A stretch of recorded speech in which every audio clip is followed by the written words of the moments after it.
Hello and welcome to Concert Pipeline. That's Jens Schippel. And that's Steve Jones. Jens is being goofy because we are actually doing, I think, our second ever in-person distanced podcast. And for those that are watching on YouTube, you could see we have a cutaway camera just from the beginning to be able to show we are distanced. We have great, apple and cheese and raisin plates that your wife made. This is great. We got the beer. Fantastic. We got beers. We had amazing cookies. Those were our appetizers. Cheers, Steve. And like last time, we've got this crazy echo that Steve and I have to deal with. So it's a little disconcerting, but that's okay. So I'm sorry if I ever repeat myself. He's just going to keep doing it the whole time, right? I heard that like 4 times. It's pretty amazing. But we're excited because we have a great guest on the program. And this is William the Conqueror. Now, I was excited about this guest because, first off, he's from England. So he was living in the future. But that is really exciting, man. All those English people and their Doctor Who, connections, they have these, abilities to do things like this. I'm so envious. Yeah, but I wanted to talk to the lead singer, Rory, also, because in addition to a new album that they had come out, they also have a podcast that goes along with their band. Sweet. And it's a novel. It's not long. I don't know, what do you call a shorter novel? A short novel. Good. A mini. It's one of those, but it's a story that he wrote, and it's largely about his adolescence, although it's fictionalized to a degree. And so I listened to the podcast, and there's 2 seasons of it. I thought you said 2 Susans. Not 2 Susans. There's actually no Susans in this story. No Susan. There are no 2 Susans that were important in this individual's life that were documented in this miniseries. No, that didn't happen. Yeah, okay. But the podcast was interesting, and I really like the idea of a band that having a podcast. And one thing that I talked to him about, I mean, you'll hear it a little bit later in the interview, but we talk about Frank Turner, who's also from England, and who had a podcast to go out along with one of his most recent albums, right? Nice. No Man's Land. Right. So we'll get into that in a little bit, but we're recording this on Super Bowl Sunday. And Jens, do you have any preference for who's winning? Do you have any investment in this game at all? Well, Steve, I'm so glad you asked that. And for a moment, I had completely forgotten that it was Super Bowl Sunday. And during that brief moment, I was in total bliss. But thank you for bringing me back to the fact that it is Super Bowl Sunday and all my anxiety around these 2 teams, both of which I hate, and I hope they both lose. But, they will both lose. But it's tough. It's tough to pick a winner.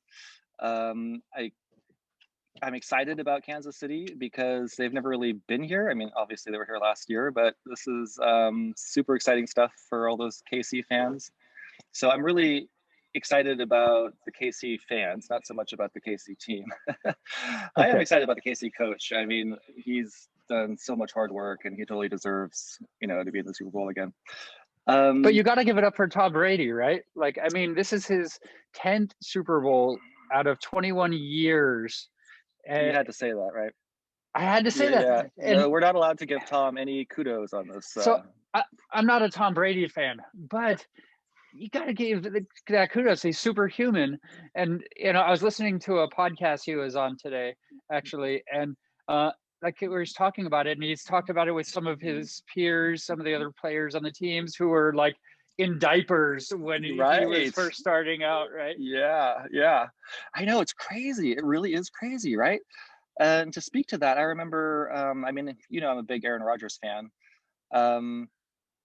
And I remember not too long ago. He just got engaged, by the way. I just brought it to a grinding halt today. You are bringing me down, man. You are like bringing me down. So anyway, more about that later. But what I wanted to say was, he was talking about stuff Tom Brady was doing when Aaron Rodgers was still in high school. you know, and it's like, holy shit, I guess there is a pretty big age difference. It's 37 right now for Aaron and 43 for Tom. I like that they're both from California. Yeah, Bay Area boy Tom Brady, right? Yeah, Bay Area boy. New fiance is from actress from California, I think. Isn't she from California? And I might be wrong about that, but she is probably a wonderful, exciting person that everybody wants to marry. All I know is what she's like on the screen, and every time she shows up, I want to fall asleep. So I don't know who she is. Stiff. I can't. She's the actress in the Divergent series. Okay, I haven't Ever see watched that. Divergent or HBO Big Little Lies? She's a cutie. She's 29, I think. But I'm bummed. I mean, I thought Danica Patrick was hot, and I thought they had a good thing going, but she was also a master of her craft in the sporting. Exactly. They were both well, yeah, you can say that about the actress, I guess, too, but whose name I can't really pronounce either.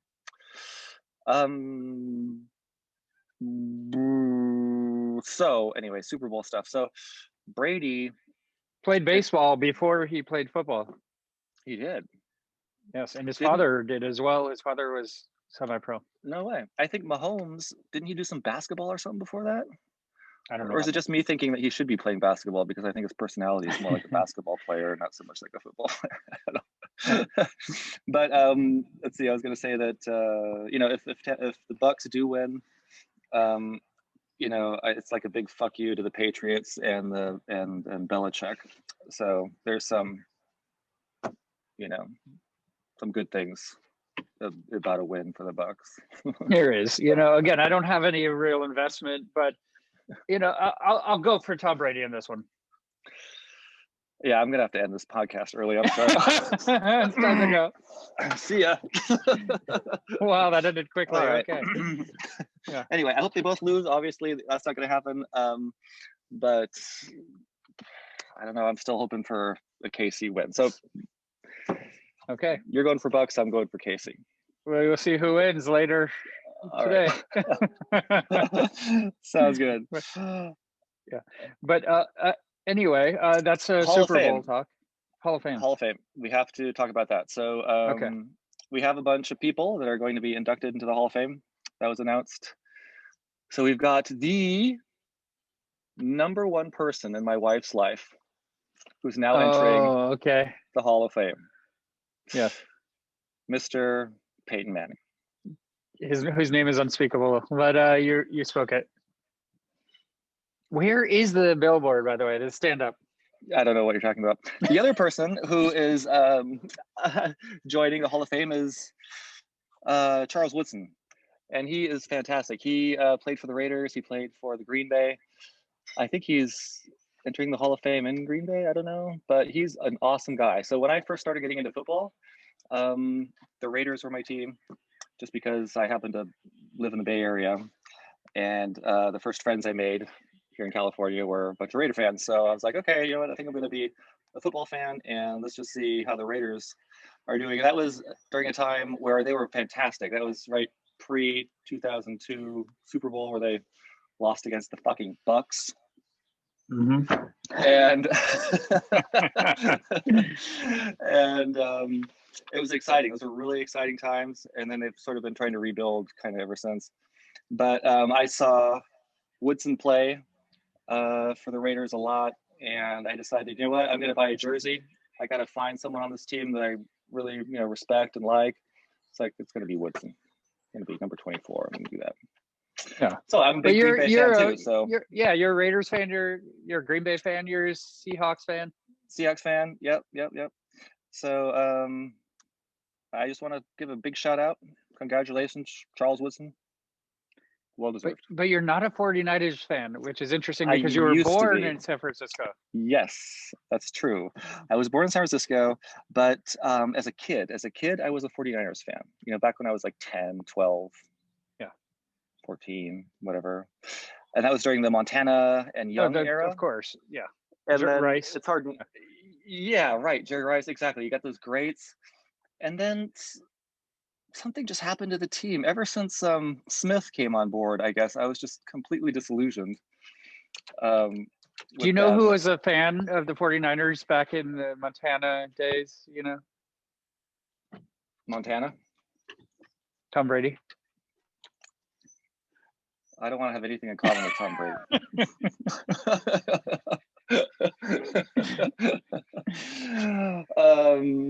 Yeah, but then I don't know. The team just sort of didn't get interesting. I didn't like Smith. I didn't like how their fan base turned into all these freaking Silicon yuppie snobs. And ugh, no, I could never get back into them. No. Well, what can you do? So exactly. Well, that's our football talk. So this will drop after the game, but so we'll see who actually won. But anyway, we both have our preferences. I don't think there's a lot of investment either way, but you know, maybe you'll get your wish and both teams will lose. Yeah. This is the time where something like that could have happened, right? Right. You know what? I think now that I reflect a little bit more on it, Steve, I think the number one reason I'm not a 49ers fan is because I'm a Seahawks fan and they're in the same division. So we've got to argue about stuff, right? So we can just argue about football when they play each other. Right. Yeah. That's how we can make up drama. That works. All right. Well, let's go ahead and bring out our guest now, shall we? Yeah, totally.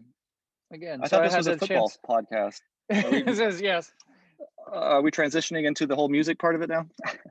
I guess if we have to, but I would say we'll talk about football in the interview, but we didn't talk about football, and it would be more of like a football because it's England, right?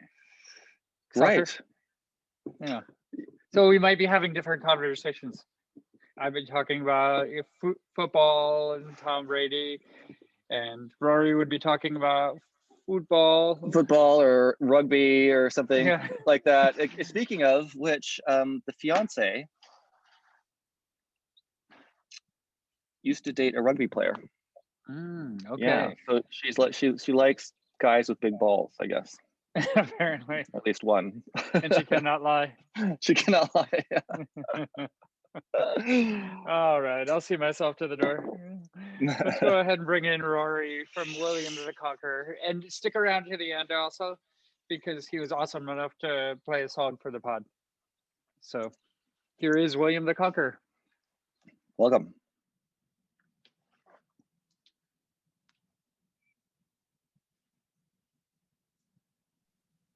Hey. Hey there, Rory. How are you doing? I'm doing good, man. How are you? I'm doing good. Doing good. Right on. Sorry, what's your name, dude? My name's Steve. Steve. Sorry, I was just going through all of my emails trying to find a name. I couldn't find one. Steve. You're good. I could just as easily give it to you right here. So yeah, exactly. You're good. Yeah. Cool, so man. Yeah, so you're in England right now, right? Yeah. And how are things there right now? We'll just hop right in, by the way. It was just a conversation. I suppose I've had nearly a year to think of an answer to that question. I still haven't got one. I don't know. It's everyone's feeling a bit punch drunk.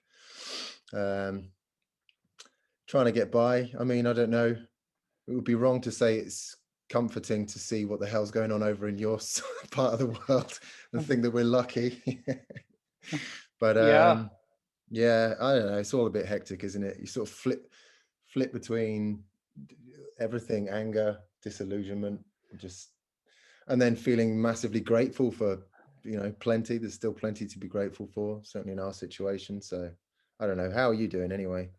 Oh, well, thank you for asking. Yeah, it's all of that, right? I mean, this is unusual and it's crazy. And, and I mean, the cool thing about this podcast, right? I mean, I get to talk to people from all over the world that have different experiences and really kind of see what they're going through, because this is unique in a way that unlike anything we've experienced in our lives, where it's something that at least especially here in the United States over the past year, I mean, now I think things are starting to change a little bit, but it's divided us in some ways, but it's also brought us together in ways, because we're all experiencing it. We all are going through this shit in different ways that we're all affected by it, right? Oh yeah, I big time. That's it. You couldn't, yeah, that's why it's hard to complain about anything too much, you know. I mean, I was thinking about our 2020 as a band, you know, and in January we were on tour in Sweden. In February we were on tour in Spain, and then the first 2 weeks of March we were in Sound City in LA. It was like if it had been called off and ground to a halt for any other reason, I think you'd be well within your rights to be pissed off at the world. But it's happened to everyone, so we can't Yeah. grumble, you know. At least we had those first couple of months, you know.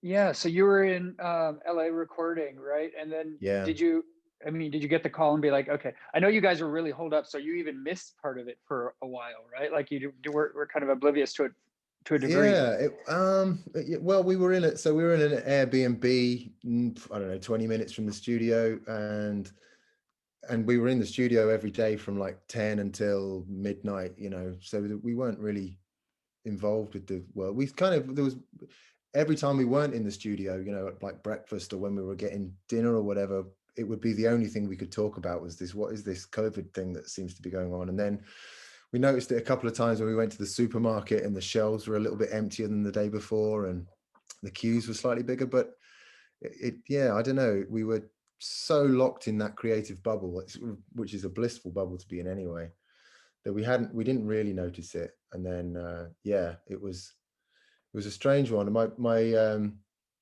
my friend Luke, who runs a creative company in Australia called Head Jam, he's an old friend, and he was going to come over and shoot some film and take some photos for the last like 4 days of our time in Sound City. And he arrived and came into the studio pretty jet lagged and kind of took a few pictures and then kind of crashed out on the sofa. But we were like, don't worry about it, man. We've got 4 more days, you know, we'll get some stuff. And then the next morning, yeah, we were told we couldn't come back in. So he'd flown all the way from Sydney only to be sent home again.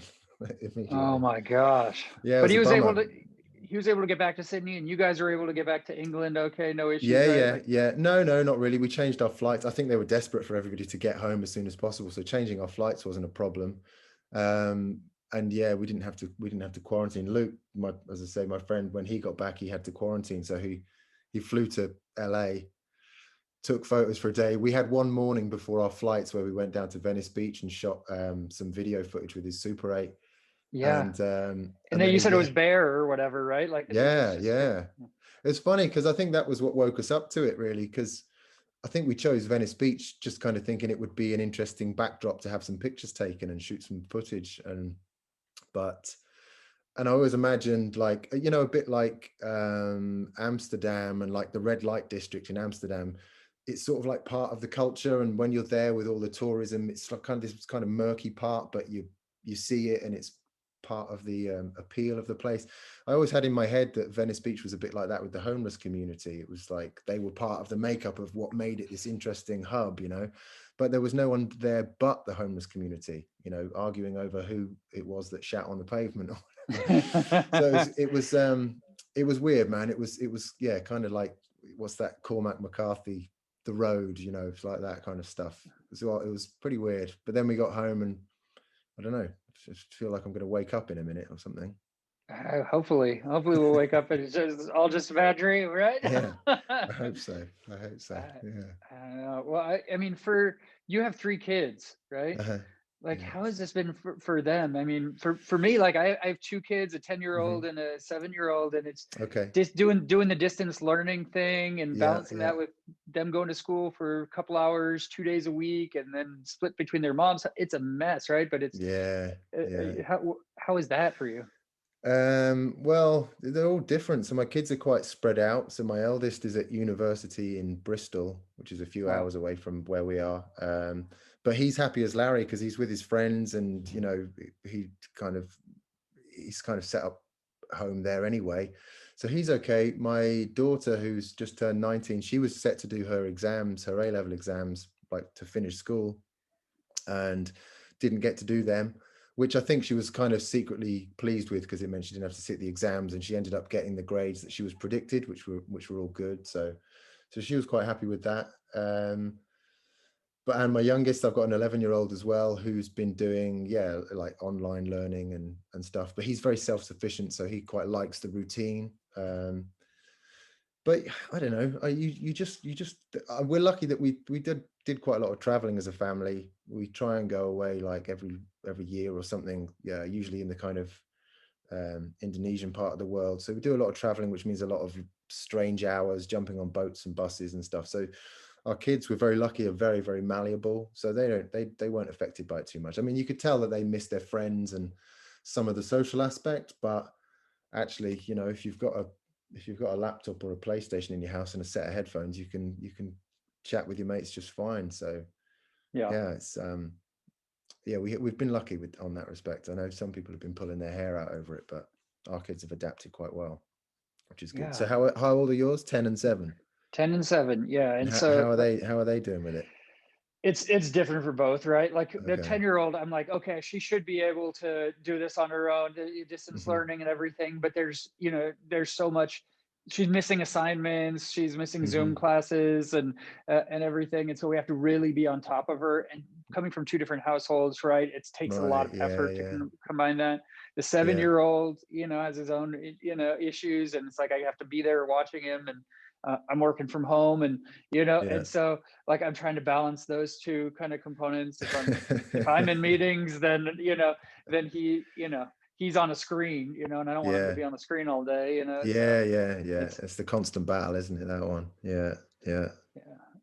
So you do the best you can with what you got, and you hope absolutely, man. Picture, it's all about balance, isn't it? It's all about balance. Well, we have a lot to talk about. I mean, I've just been diving into your music for the past, but mostly your podcast as well. I got cool. all the way through season 2, even the ones that aren't released yet. You've done it. Yeah. Good on you, man. Thank you. and I go through these phases and, and take this with respect, but I'm like, part of it, like I'm like, I don't know what I'm listening to. And then the other part, I'm like really into it. And like, you are so good with words, and so descriptive. I'm like, this should be a book. And I think you may have made it as a book as well. Yeah. Well, it started as a book. It was a book first. Okay. Yeah. Okay. It turned into a podcast. I mean, the book is written like the podcast sounds, it's the same character having a conversation with himself. But yeah, I never intended it to be a podcast. That was more a kind of, when lockdown happened, it's like, well, what can I do? I need to do something creative that's still kind of relevant to this William the Conqueror world that I've been building.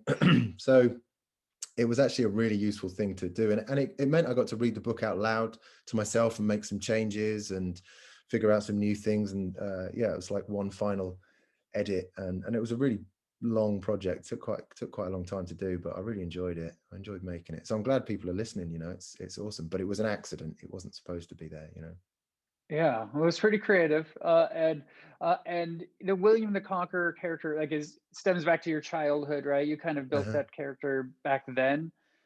A little, or that persona, it's kind of based on who I was, rather than, I didn't come up with the character when I was young. No. It was more, it was like I've said it before, it was like a certain point of being, because I was a solo musician for 8 years, I put albums out as a solo artist. And at a certain point, I don't know, I could just kind of hear, I'd strayed into that singer-songwriter folky world, and it very much become a job where it mattered, I'd just sort of make sure I watched what I wrote about and make sure to tell the right stories to the audience, and it sort of became about them rather than me. And I just remember it being the opposite when I was a kid. When I first started playing the guitar, how I didn't care what anybody thought, I wrote songs as a hobby. And I sort of describe it as being like I heard my younger self kind of sniggering at what I'd become, kind of disappointed that I'd kind of given into convention and followed a straight and narrow path, so I think it came out of that, this idea that I could maybe, I don't know, please my younger self somehow by not giving a shit about what I wrote about anymore, or something like that. I don't know. Yeah, and so how much of the characters, I mean, obviously there's a level of it that's based on you. How much of that is, straight from, your memories of adolescence? I mean, enough, I suppose, but I mean, I kind of think if I'd have wanted to write like a straight autobiography, it probably would have come across as fiction because my memory is so useless, because I don't have a very linear memory. So it's more kind of images, and it was a case of kind of slotting them together to create a picture rather than being factual with the, going back to day one and walking through slowly across a timeline of events. So I suppose the things that the character feels and part of his personality, that's kind of real stuff. And then some of the bigger scenarios, like moving to New Zealand or having this, ludicrous pipe dream of becoming a rock god at some point, there's elements of it are real, and some of the people, and then you often find that you kind of condense characters from your real life into kind of a single element just to kind of help distill it. And the biggest thing missing from it not being, the thing that makes it definitely a work of fiction as opposed to based on my life, is that I've got a brother, an older brother, who had a huge impact on me as a person, and was a great friend and a fantastic older brother. But yeah, there's I sort of omitted him from the story, which isn't without his guilt, but that's all right. Sure. I'll make up for it at some point. Yeah. Has your older son listened to the podcast at all? My eldest son, I don't think has. No, my daughter's listened to it. She's Yeah, 19. Yeah.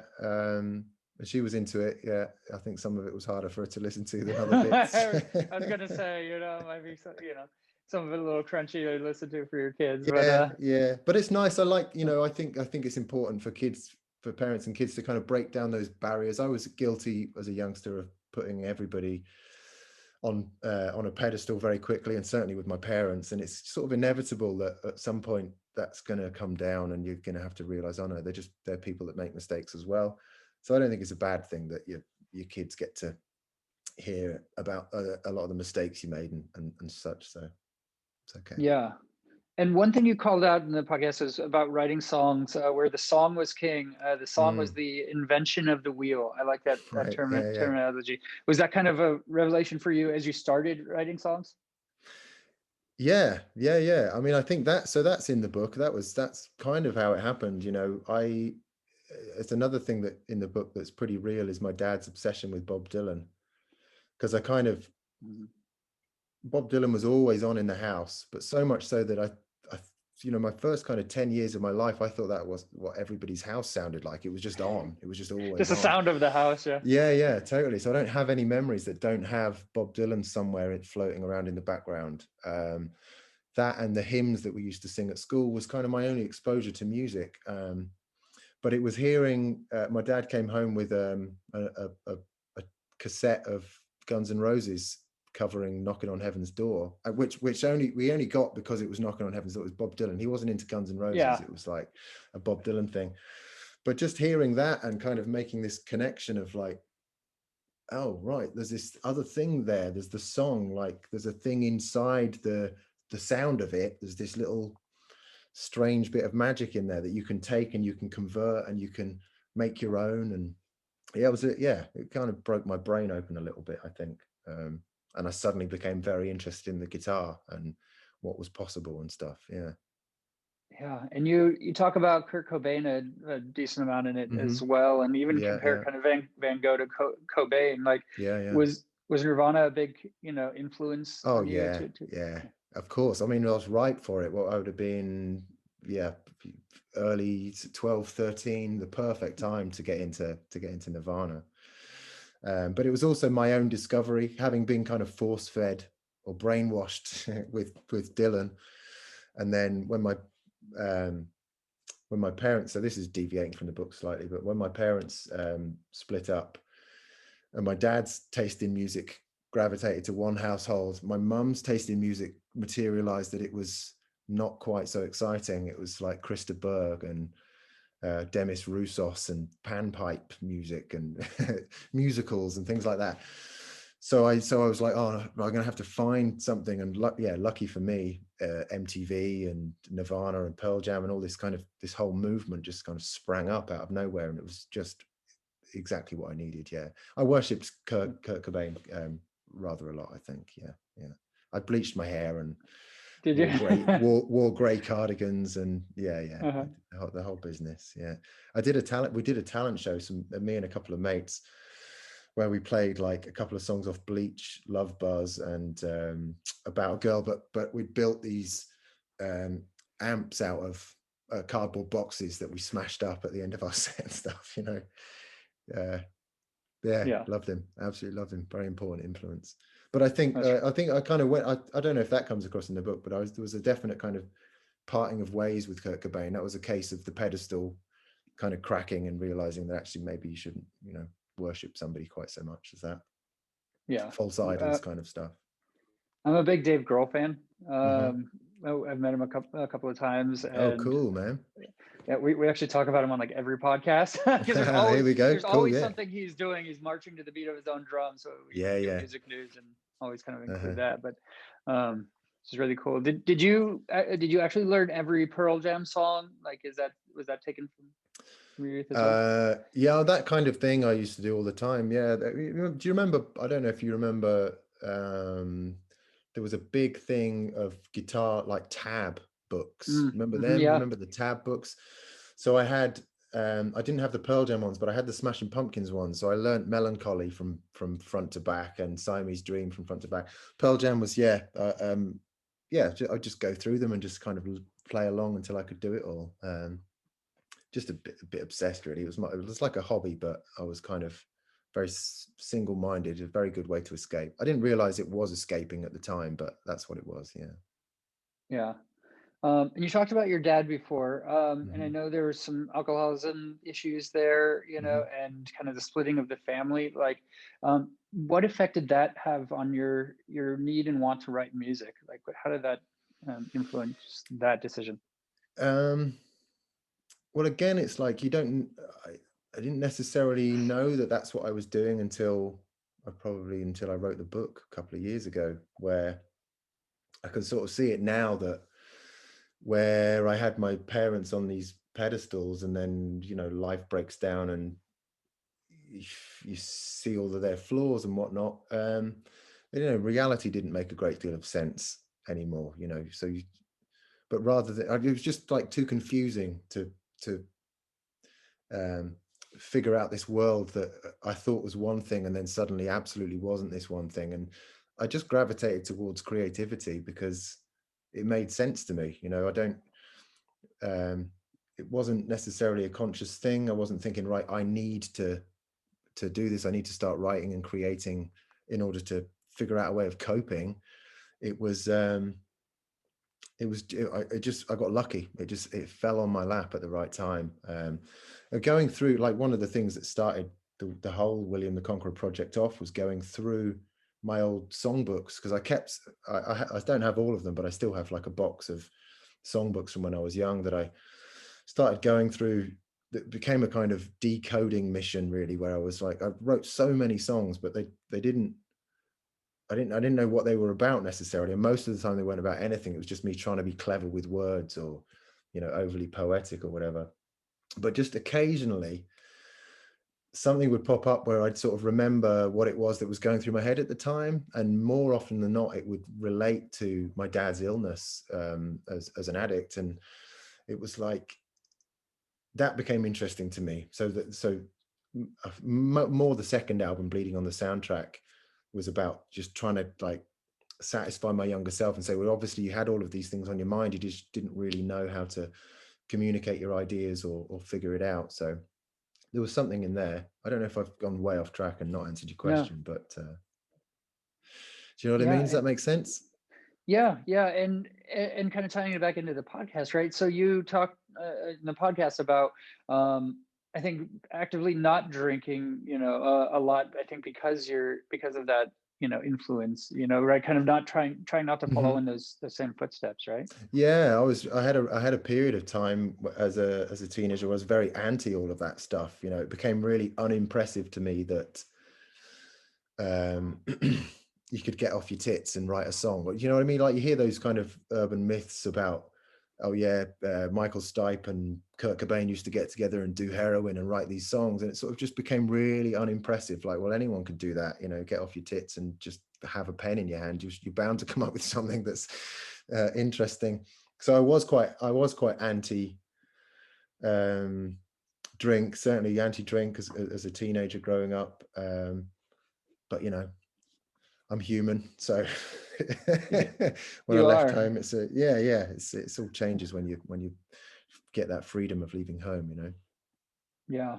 So when you started writing, what sort of topics did you kind of gravitate towards? A lot of people gravitate towards love, but I know a lot of your songs were, you know, influenced by your dad as well, right? So, Yeah, you mean when I first started yeah. writing? Yeah.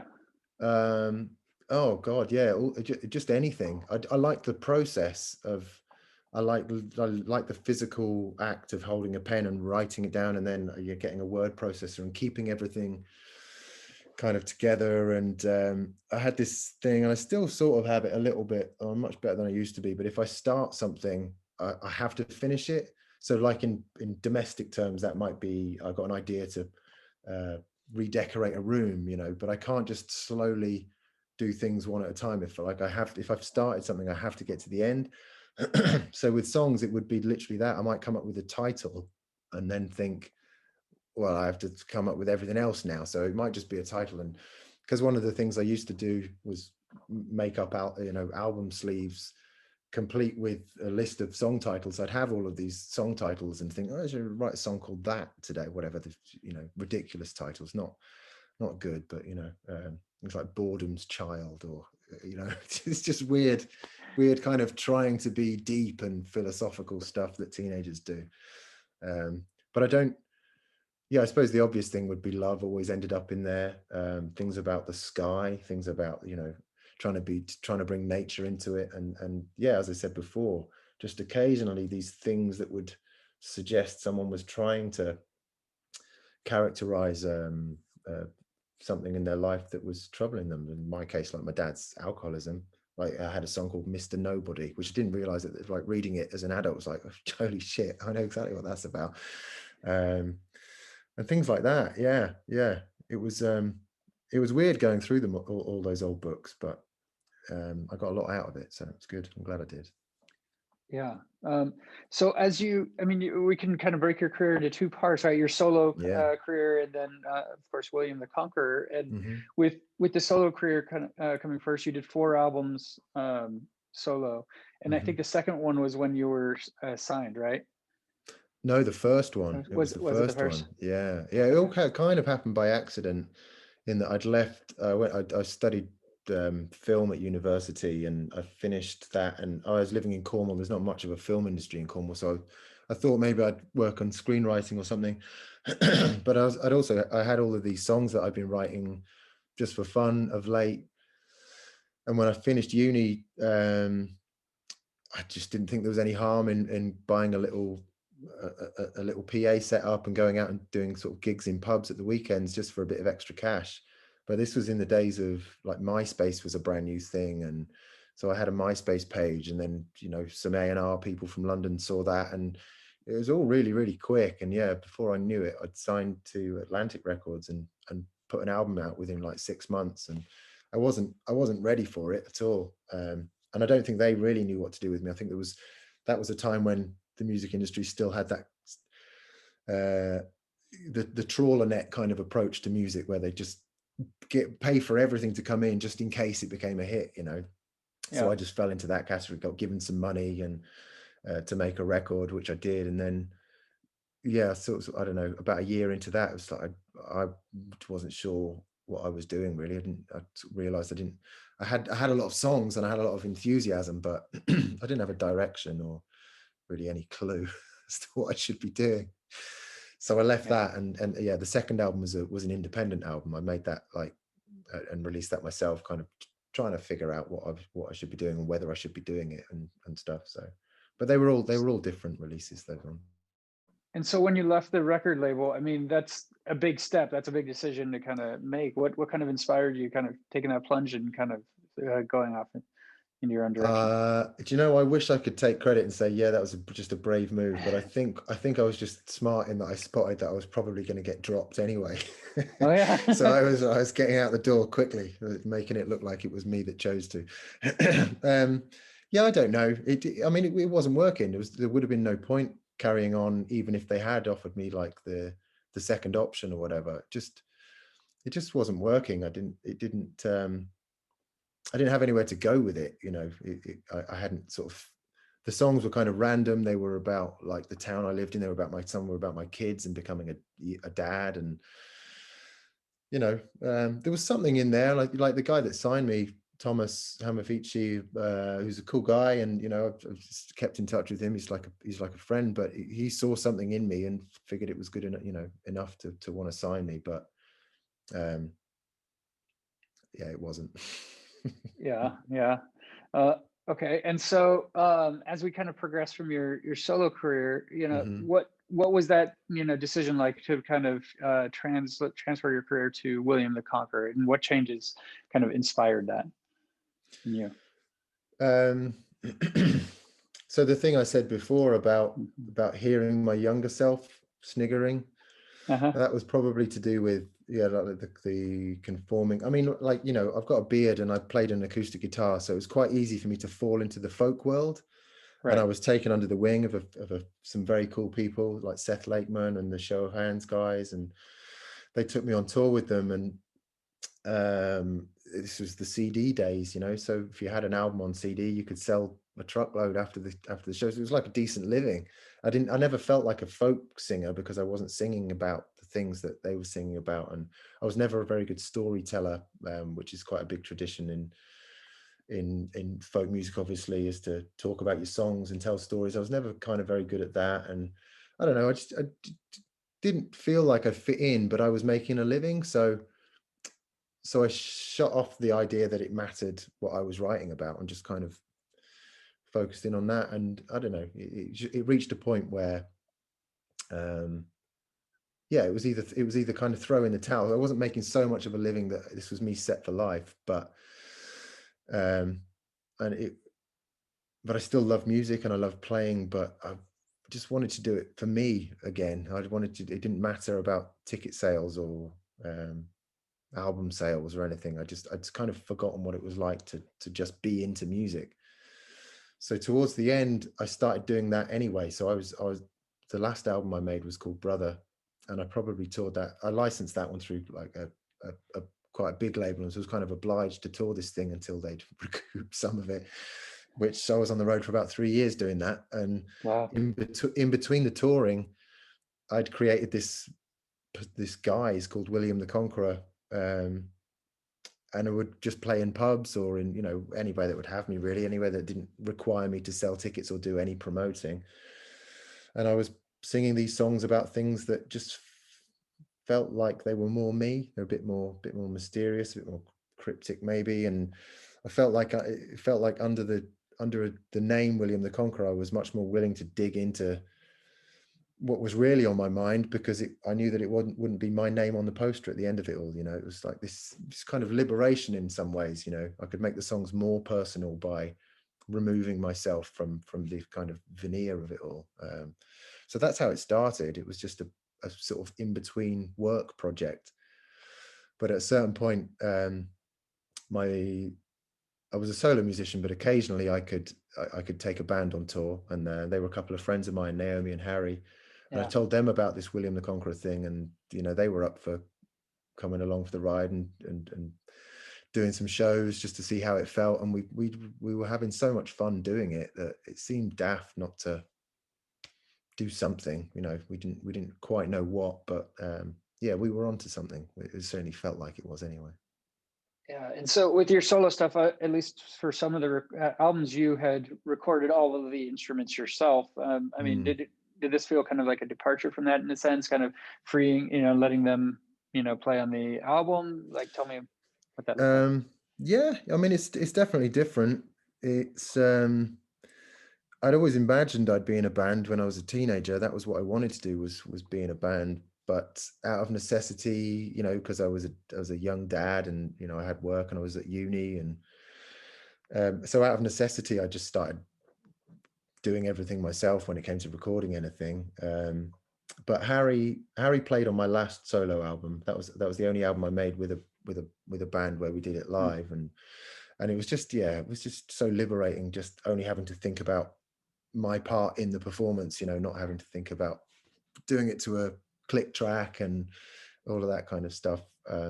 So yeah, there was definitely something of that, of wanting to have a band, even though I was still the writer. Just writing for a band was a lot, it was a really different approach, and obviously touring with a band was much more fun than touring on my own. I'd had a few kind of miserable solo tours where you wonder what you're doing, where you're just kind of breaking even, but you're away from home for a month or whatever. So it kind of was important to me to do it with people, so that I at least wouldn't go mad.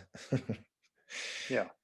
Yeah, but it was all very organic. I know that's like sounds pretentious or whatever, but it was genuinely really organic. We didn't know what we were doing with it. We were just doing it, you know. Yeah, but you did what my understanding is, you had a plan from the beginning to make kind of a trilogy with three, Mhm. you know, with 3 albums, or yeah, I mean, it was initially kind of started as a triple album, right? Like, Mhm. but then you kind of But it broke it was, up from there. yeah, but again, it's kind of springboarded. The One of them. past, yeah. From Rory Joseph, because I was kind of toying with the idea of throwing in the towel as as a solo artist, but still had a lot of songs, and you know, and so there was some idea that it maybe the last thing I would do as a solo artist would be make a triple album and just kind of say, right, there you go, that's kind of me, it's there to dig into, but I'm going to go and do something else for a bit. So I had a lot of things floating around, and yeah, it wasn't so much like, right guys, band meeting, here's the plan, this is what we're going to do. It was just every time we reached a point where it's like, what should we do next, there was already something kind of in my head that just fit. So it's like, oh, I've got this idea. I had this idea for doing these 3 different albums, you know, across this like innocence, disillusionment, faith idea, and it seemed like a good structural narrative. And so we were just kind of following this thread of what I sort of characterize as probably William now. You know, it's like this other dude in my head that's kind of governing creative decisions or whatever. Yeah. And so the new album that's coming out next month, right? It's Mhm. Maverick Thinker, Mhm. or it comes out in March, I guess, right? Yeah, March 5th. Yeah. Oh, okay, right. And so that was produced by Joseph Lorge. Tell me about working with him. Oh, he's a dude. Yeah, total dude. So he works in Sound City, obviously, with Tony Berg, and does a lot of stuff with Blake Mills, and yeah, you know, I'll tell you a cool story. So we started having conversations, I don't know, 6 months before we were set to go out there, and so we were chatting about the record and influences and things we wanted to do, and what's the gear like, and all that kind of thing. All going really well, and then in December time, we got a call saying, listen, we're supposed to be going at like the end of February was meant to be our time out there, 2 weeks end of February. We got a call saying, we're really sorry, but we're going to have to push your time back. We can't have you in the studio, so you're going to have to come in March instead, but we can't tell you why. And we were like, okay, like kind of used to being moved about, because we're a band on the lower rungs, you know, you get moved about, it's fine. So we were okay with it, but I was kind of intrigued as to what this secret thing was. And eventually I managed to get Joseph to cave in, and it was because they'd been asked by Bob Dylan if he could come in and record in those 2 weeks. Wow. Okay. So as part of me was like, do you know, that's pretty cool. We got shunted for Bob Dylan. Yeah, that's all right. I can live with that. Yeah. That was nice. And so it was cool going in there, knowing that, you know, he'd just been in there, and Joseph was like, I'm obviously a massive Dylan fan, so I was just hassling him for stories the whole time we were there. Like, what about this? How does he do this? And yeah, it was awesome, man. Very cool knowing he was there. So he'd obviously just come off the back of being the engineer on that. So I mean, I couldn't have wished for a better producer. You know, he was in a good headspace to get good work done, right? Yeah, totally. yeah. Nothing was going to phase him after that, you know. after that 17-minute. All right. Is that what he did? He was that in him? there, yeah. He was one of them. Oh, Yeah, he that's was there for that. He was very that's pleased awesome. about that. He said he said one day they'd done like 4 takes of this. Uh-huh. Oh, this is his story, but yeah, I'm sure he wouldn't mind me telling it, and I might get it wrong, but in any case, Fine. that they'd done like 3 or 4 takes of this like epic, ridiculous 20-minute song. And they came in the morning, and Joseph said the band were like, "Oh man, thank God, thank God that's over." And then about an hour later, Dylan walks in and says, "I think we're going to need to do that song again." So, straight back to it. Yeah, he's got some cool stories, man. But they're not mine to give away. But Sure. yeah. But it's great to hear those, especially growing up with the Dylan influence that you did, right? Well, So yeah, just yeah. one of those strange serendipitous things. Yeah, and that's the whole. I know I said it a minute ago, but the organic process of William, it's been really nice letting it unfold on its own, Yeah. So it was like the idea that I had this idea to get ahead of myself, I think is what the only kind of clear idea was, like, I don't ever be in a position where I've got any like promoter or agent or label or anybody saying to me, listen, we need some songs. I was like, okay, I'm going to get ahead, so far ahead that I'm always going to have something up my sleeve. So it's just never been a problem. We've been able to kind of just roll along with whatever's going on. So moving from like the first album, which me and Harry made in my garage, which is why it's called Proud Disturbers of the Peace, or one of the reasons, and but really not knowing what we were doing, just kind of doing it for the fun of it. And then next minute we've sort of got this album, and then it sort of falls into the hands of this record label that I've always been a fan of, that I, funnily enough, I tried to get on as a solo artist, but they turned me down.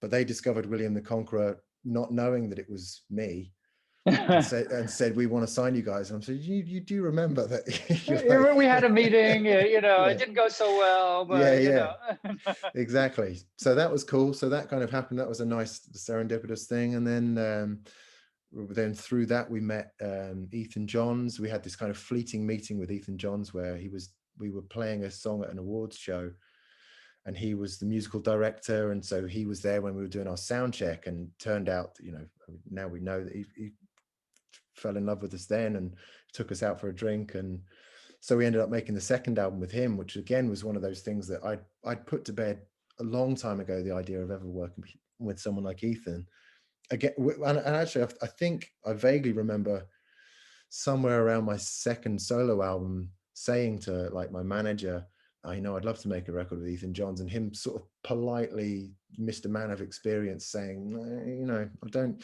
He said something like, oh, he works with very specific voices or something like that, just to try to put me off the scent. So I'd shut myself off from that idea. That was never going to happen. So when that came along, it was just like, oh, no way, that's really cool. And so when we got to the third album, yeah, Sound City was good enough, because obviously Nevermind was made there. So it's like, that is a killer way to end the kind of, or evolve the William story, would be to record in Sound City. But then on top of that, to be in there the week after Bob Dylan had just made his one of his finest records, in my opinion. I mean, there's so much history there, right? And talking about Dave Grohl, he did a documentary about Sound City. That's and all of the artists, and that was actually the second time I met him, was he brought it to here in Napa, California, and cool. showed it, and so I got to see it with him there, and wow, man. He's got the desk, hasn't he? He took the desk. He's got it. Yeah, that's I awesome. know. Yeah, so that's so cool. That's so cool that you got one of the reverb chambers in Sound City is called the Dave Grohl chamber, I think. Yeah. And that's yeah. And I was about to say something else that's Dave Grohl, but I can't. It's something to do with Dave Grohl that is to do with the Wi-Fi password. Oh yeah. So I can't tell you what it is, but yeah, Dave Grohl's he's everywhere. It's he's just everywhere. Yeah, he's absolutely everywhere.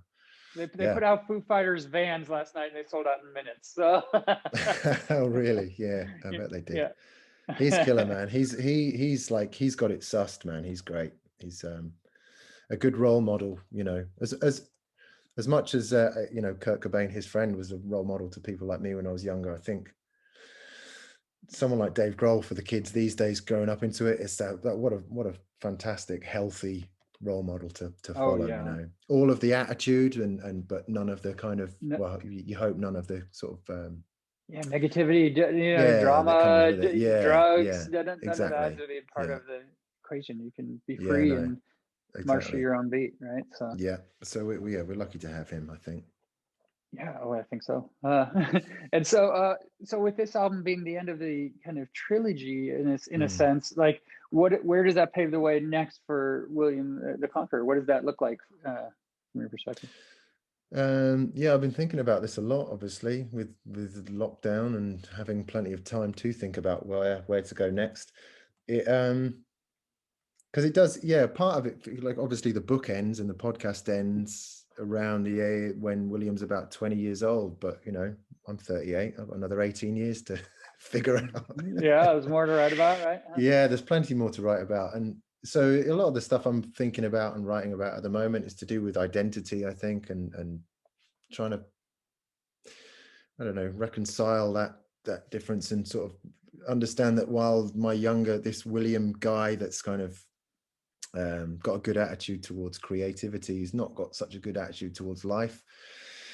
Which is something I kind of learned along the way. I threw myself very much into William, and as a solo artist, I used to write songs around the house, and it was a much more communal thing, I think.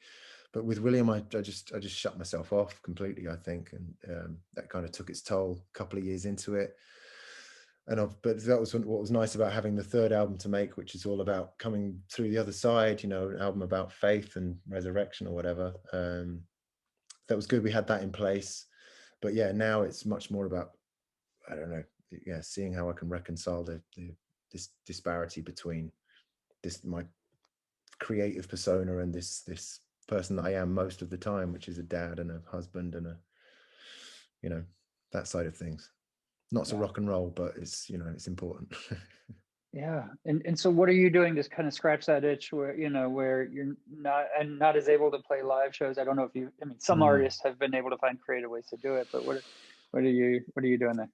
Yeah, the live show thing is obviously bad. I mean, obviously everybody misses the sense of community in a live gig. On a personal level, one of the things I've really missed this year in terms of my own creativity is sound checks, because we're a band that we don't, sort of accidentally, but a couple of years ago we stopped rehearsing.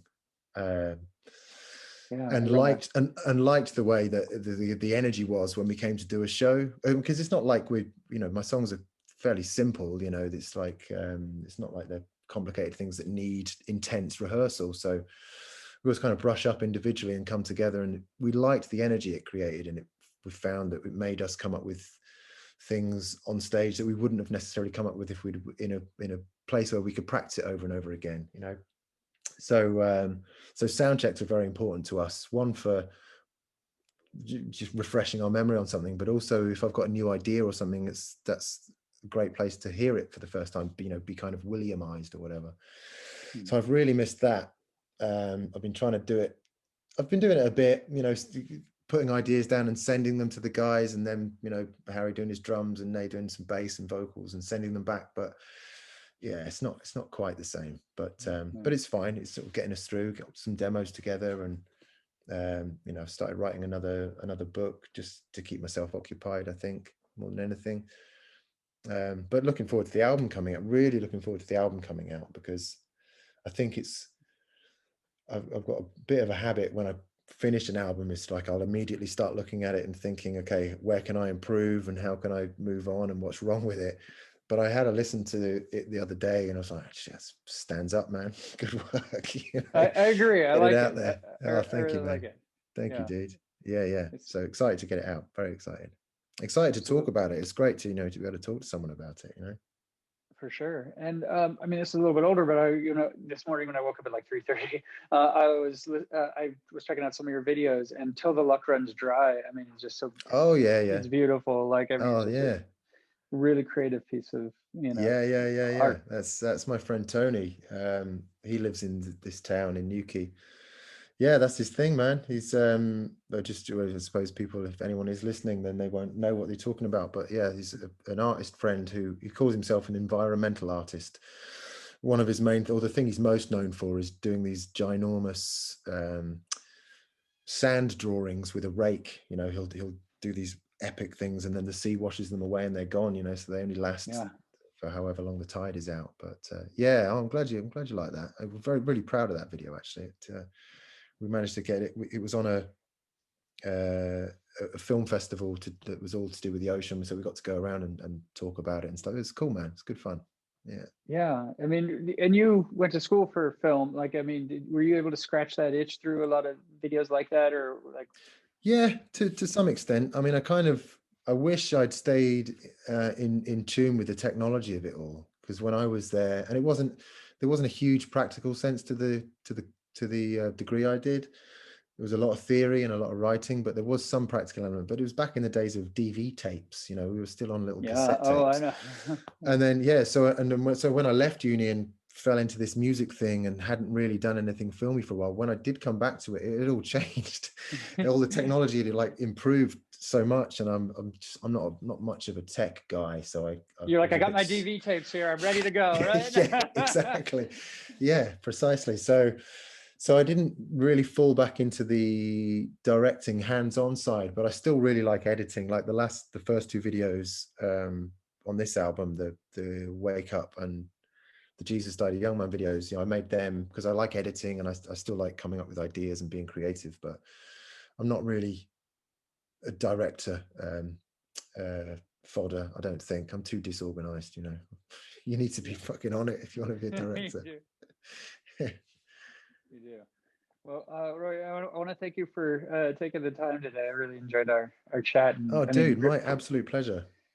Really, diving into. I mean, what really attracted me really was the fact that you did a podcast along with it. Also, I mean, just having that outlet, not something a lot of bands do, right? I mean, yeah, actually, I suppose not. Yeah. It was cool that, like, I can't believe I hadn't thought of it before, because dropping in the music, like recording it as a podcast, I did it twice. So I recorded it once and it was just kind of blank with no soundtrack. Yeah. And it was okay. And then I just dropped a couple of things in. And obviously, like all of the songs in the William catalog fit in with some part of where the story. So I just started dropping them in the background of where they should be, like in terms of the linear, the timeline. And it just fit. It's just, well, I couldn't believe my luck. So then I went back to the beginning and recorded it all again, but this time bearing in mind where the songs were going to fit in, so I could kind of construct the dialogue around it. Yeah, another piece of good fortune from my past self, you know, who obviously thought of these things before I did. Yeah, you know who has a podcast who did a podcast for an album that actually might resonate with you is Frank Turner. Oh yeah, I love Frank. Yeah. Oh, I didn't know that. So check it out, because he did a podcast for to coincide with his album No Man's Land, which is beautiful and an amazing piece of art. And I talked to him about it, and I was actually able to take my daughter to see him when he came to town. Oh, cool. I mean, she was really great. Into that He's album. so good live, isn't he? He's so good. It's amazing. And he played that album almost in its entirety. But he did a different podcast episode for each song, where, you know, on the album, like, he takes a persona of a woman in history, you know, and kind of writes through the eyes of them, or around, you know, their story a little bit. I mean, it's so creative, and I think coming from you having done that. What's the podcast called? Is it called No Man's Land? No Man's Land, yeah. Okay. Yeah. No, I'll definitely check that out. Yeah. Oh, that's awesome. There's so many cool creative people out there. It's we're lucky. Just hope the arts don't die out.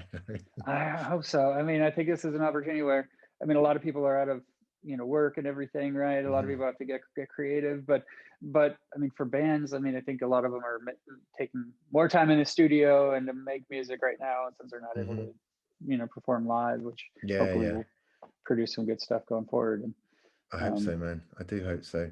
I have in my head, my defense mechanism at the moment is to imagine I live in a world where there's no such thing as a gig. So that one day somebody's going to invent this thing, you know, that society, we didn't know it yet, but society really needs this thing that someone's going to invent called a gig. Oh, that's and brilliant. and it's going to be amazing. It's going to be like the wheel all over again, you know. There it is. It feels like we're there, but looking at it from that perspective, I mean, it's such a cool. I mean, I think you can do a lot with that story. So there's a lot there's something there for sure. So okay, cool, good. Yeah. Now I didn't ask Eric, but if you have a guitar and wanted to play a song for the pod, I wouldn't say no, but no pressure. I don't have one. You don't. So okay. I mean, it's up to you. I can get one. It's been a very long time since I've sung a song. If you're able to and want to, again, there's no pressure at all, but you know, it's great when we can have artists do that too. So yeah, let me just try. Dude, I haven't played a William the Conqueror song in a long time. Let me see if I can find one that would be suitable. Yeah, you're good. Appreciate it. Have you got one in mind? I mean, the new single is Quiet Life, right? So I mean, if you have that one, otherwise it just feels, but you know what, if you know what, it feels bad is that the guys aren't here, you know, doing their BVs and singing along. That makes me sad. I mean, I can do it for you if you want, but just know that it'll make me sad. Oh no, I don't. Well, I don't want to make you sad at the end of it. we can do any one you want. I'm totally open to whatever you got. All right,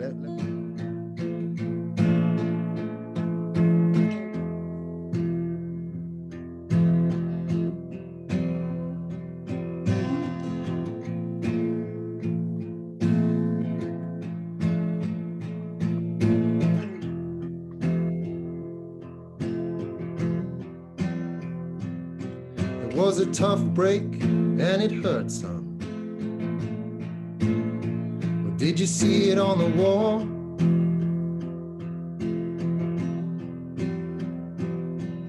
In denial of your own hope, it never bothered you at all.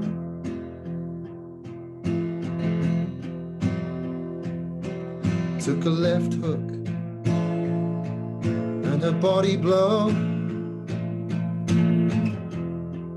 and the patience of a saint. You better keep quiet, slow your feet down. Luck gonna have to wait.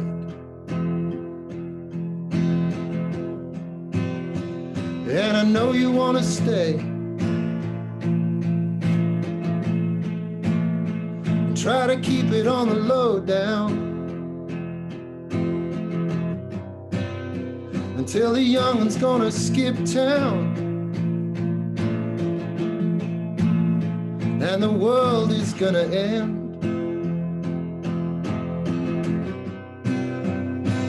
Who is it for? What does it do? Why is it me? And isn't it you?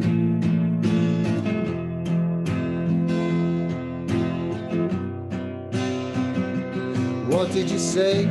Where did you go? Why did you ask? How did you know?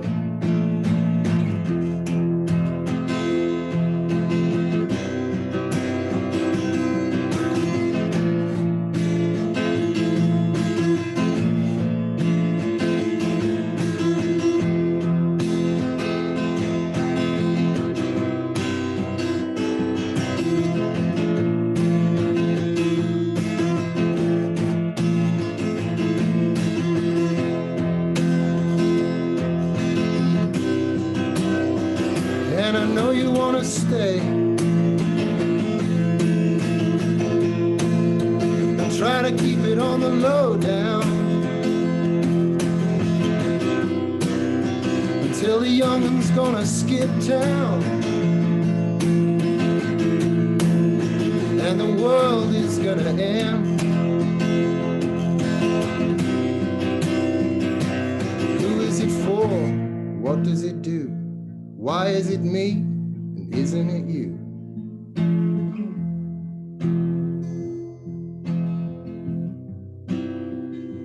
What did you say? Where did you go? Why did you ask? How did you know?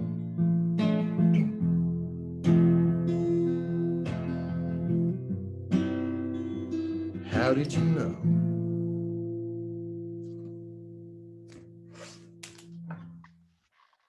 Did I get away with it? You got away with it. I love it. It was beautiful. Sounds like shit. You don't have to use it. It's fine. No, it sounded good, and I'm absolutely using it. So, yeah. No. Again, Rory, I really appreciate you taking the time, and I've enjoyed getting to dive into your story over Cool, the past man. couple of weeks, because it's just, I mean, it's just so awesome, and it's so Thank I you, love man. all parts of it. So, Yeah. Well, thank you for listening, and thank you for taking the time. I really appreciate it. Yeah. absolutely. Well, I hope you have a great evening ahead, and I know you're looking forward to the album coming out here in March, and hopefully it's really well received, and that we get past this, and you could get out and play some shows, and maybe That'll be come the to the one. States. Yeah, definitely. Yeah, Unfinished business over there. yeah, absolutely. All right. Well, you have a great one. Okay, Roy. You too, man. Take care. Thank you. That was the interview with Rory from William the Conqueror, and Jens. That takes us to the final segment on the program. What is it? Well, Steve, it's time to share some music news. That is right. We have a couple of stories to share with you this week, and we'll get right into it. So, first off, Jens, do you know who Hayley Williams is? That's a good place to start for the story. You know what? I will in a moment. You will, okay? She's the lead singer of a band called Paramore. Ah, okay. Yes. And there's a new surprise Hayley Williams album. There is. Okay. So just over a year after dropping her first solo album, Paramore frontwoman Hayley Williams is back with the second offering from her banquet of bops, Flowers for Vases. The follow-up to her 2020 release, Petals for Armor, arrived at midnight on February 5th, featuring 14 brand new tracks. Tricks or tracks? Tracks, it's still, the echo is still a little. Oh, yeah, no, I think you said tricks. I might have said tricks. So what? So vases or vase? Does she pronounce it like vase? And petals and stuff? Is she like into flowers, or is there like a flowery theme to this? It seems like it, doesn't it? Yeah.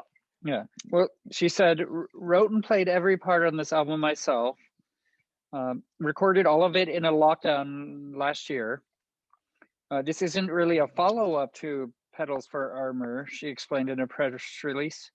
If anything, it's a prequel or some sort of detour between parts 1 and 2 of Petals. The meaning of the album as a whole is maybe entirely different from diving into each song in particular. For me, there's no better way to tackle these individual subjects than holistically. The ways I've been given time to stew on certain pains long enough to understand that they, in fact, need to be released indefinitely. She was explaining about the release. So she wrote and performed this album in it entirely. It's a career first for her, and she recorded it in her home in Nashville. What I thought was interesting was actually a news story that I was going to include in the pod last week, but didn't get to it. And that's that she started by, I guess, giving one track to a fan, and then it kind of snowballed from there. I see.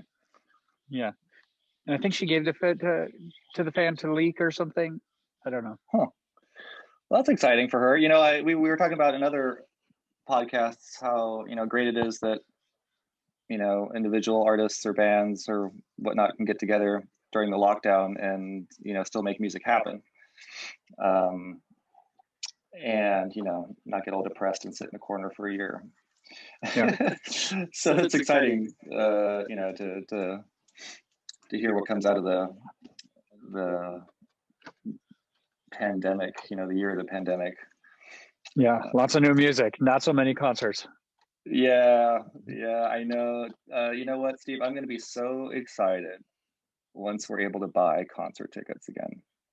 It'll happen one day, They'll probably be really steep at first. I imagine, like, going to a concert, yes. Yeah, right.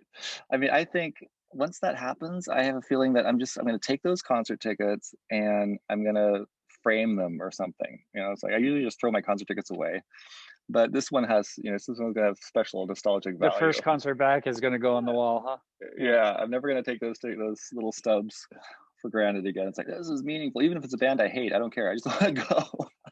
I know what you mean. I know what you mean. I can't wait. But, at least through this, I've been able to kind of scratch that itch a little bit. We have guests on that perform songs for us. And, it's the closest we can get right now.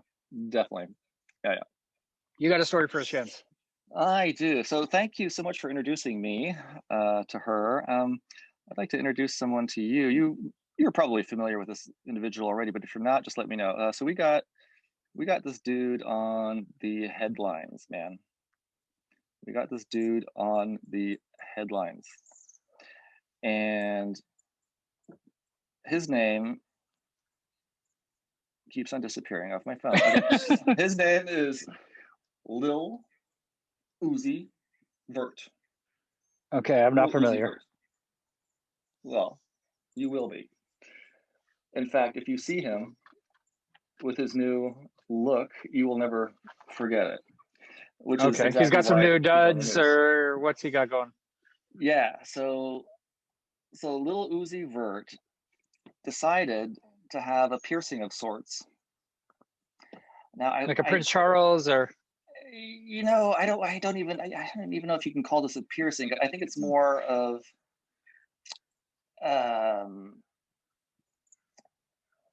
I don't know. I mean, he went ahead. He didn't just obtain some jewelry, right? He obtained a $24 million diamond. It's the shape of like an oval, right? And instead of putting it, on a finger or on a necklace or wherever, he embedded this thing in his forehead. What the hell?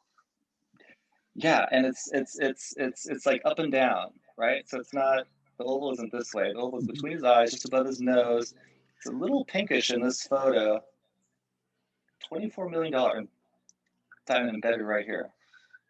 So he's worth a lot of money, dead or alive. Is what I'm getting. You know what? Is he going to be walking around with a security detail? I mean, how hard is it going to be to rip off this diamond in the forehead? I mean, is it screwed into his skull? That's what I would want to know. I'm interested in the material of what he raps about, right? Because he has a unique experience that no one else has, and there's just nothing like it, right? So what do you rap about? It's kind of the center of attention, so to speak, right? Yeah, exactly. I think, next time he goes into public for a concert, I'm just thinking this bright light is going to be emanating from his forehead into the audience, because it's going to be reflecting all that concert light. Yeah. It's like you won't even be able to see his face. It'll just be this bright, so he's probably going to rap about that. That's cool. Yeah, I don't know. I'm down. I'm down too. It's an idea, I mean, why not? Who's a judge here, Jens? Okay. I think this guy is pretty freaking innovative. If anything, we're probably jealous because we can't afford a $24 million gem, right? Exactly right. If I had a $24 million diamond, I'd put it in a safe or something and put the safe in a safe. I mean, I would just be so paranoid that I'd lose this thing. He never wants to let it go. He wants to make sure that's with him at all times. And he's a part of this now, right? I mean, he is a part of this jewel. Like, he is the jewel. He is. I think we need to smoke a bowl and revisit the story, because I think we can come up with some really deep insights as to why he did this and how he's so connected to the stone. We can dig deep on this one for sure. Yeah. Yes. Yeah. Okay. More on that later. Well, Jens, I have one more story, and I'll let you know who it's about. It must be about one of our favorite members of the Foo Fighters. Oh, I think you're right. So a couple weeks back in, we talked about an item that Foo Fighters were releasing. Do you remember this? Steve, I don't remember yesterday. A certain pair of apparel. Wait, what was say that again? A certain piece of apparel. The Foo Fighters were releasing a certain apparel. Do you remember this at all? Yes. Any recollection of what they were releasing? Was it a mask, bandana, panties, socks? You're getting closer. Because I'm getting into underwear, or just, oh, it's the things that go on the socks. The things that go on the socks, right? Shoes. Yes. So Foo Fighters. But don't tell me what was it. Was it Vans? Was it Skechers? Was it something like that? I don't know. Those who are watching on YouTube think this is hilarious, by the way. So Vans, yes, Vans. Those are the classics, right? yes.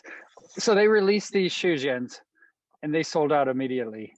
Like people were pissed, like within minutes, right? They're like, bots got all these shoes. Like this is bogus. You guys know you have millions of fans, right? This is one of the messages that was posted attached to these shoes. Well, so yeah, you would think they would make 1 million of them, right? But no. I mean, you would think, but holy fucking shit! You have a pair? You're kidding me. Yeah.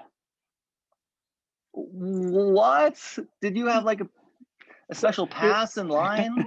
Because I mean, this is something where you log in like 15 minutes early just to make sure your internet connection is good. Was it at some crazy time like midnight or 2 a.m. or something where you had to do this? And then something always happens, like the connection drops, and if you don't get the shoes within 30 seconds, they're sold out. Yeah. Right? How the hell did you get those?